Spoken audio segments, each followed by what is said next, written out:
신세계그룹 정용진 부회장이요, SNS로 연일 논란을 지금 만들고 있습니다. 본인의 개인 SNS에 음식 사진과 함께 미안하다, 고맙다 라는 글귀가 포함된 글을 연이어 올리면서 화제가 되고 있는데요. 자, 이 문구가 지금 주목받는 이유가 있습니다.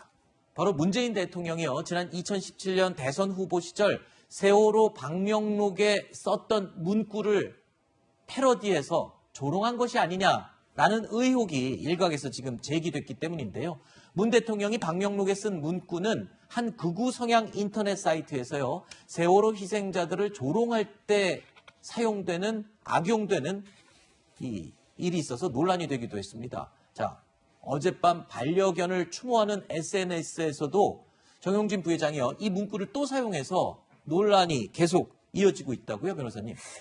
일단 7일 밤 정 부회장이 이제 본인의 SNS 굉장히 활발하게 활동을 하는데 거기에 이제 반려견의 장례를 치는 모습으로 추정되는 사진과 이제 글귀가 나왔는데요. 네. 이 실비 2012년부터 2021년 우리 집에 많은 사랑을 가져다 주었다. 정말 미안하고 고맙다라는 글을 같이 올렸는데 아마도 죽은 반려견에 대한 어떤 장례 의식을 치는 거 아니냐라고 이제 소리 앤 땡큐라고 이제 글을 올린 부분이 있습니다. 근데 이 글과 관련해서 과거에 이제 미안하다, 조롱하다라는 어떤 정치적인 논란이나 조롱인의 의미 이런 것들로 과잉 해석해서 이건 좀 부적절하다는 의견을 비치는 네티즌도 있는 것 같고요. 이쯤 되면 오너 리스크다 이런 댓글들도 있는데 사실 미안하다, 고맙다는 통상적으로 우리가 그렇죠. 좋아하는 사람에게 뭐 미안한 점도 있고 고마운 점도 있고 사랑하는 점도 있어서 저는 통상적으로 쓰는 단어이긴 한데 좀 의아한 측면이 있습니다. 네.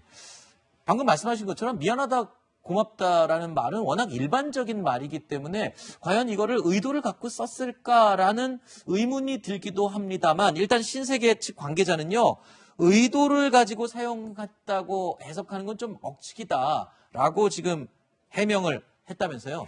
네, 그렇습니다. 미안하다, 고맙다는 SNS에서 자주 표현하는 표현이고 어떤 의도는 아니다, 억측이다 이렇게 이야기를 했고요. 실제로 정 부회장이 굉장히 SNS 활동을 많이 하는데 이런 비슷한 단어들을 자주 사용하는 것 같습니다. 가볍게도 사용하고 진지하게도 사용하고 어떤 SNS에는 굉장히 진지한 사업 이야기도 하지만 어떤 때는 굉장히 기발한 아이디어로 엉뚱한 장난을 치기도 하기 때문에 이 SNS를 가지고 정치적인 의도로 억측을 하거나 가행 해석하는 거는 좀 경계해야 할 필요가 있습니다. 네.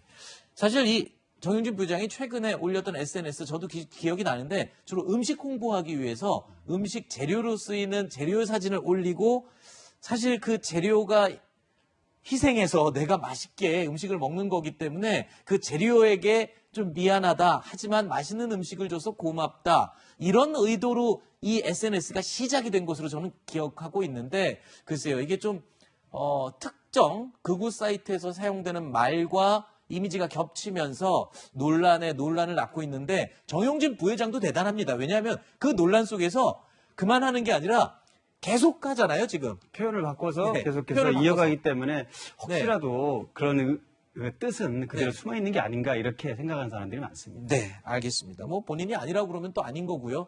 또 그렇게 오해를 하게 되면 또 오해도 할 수 있는 거고요.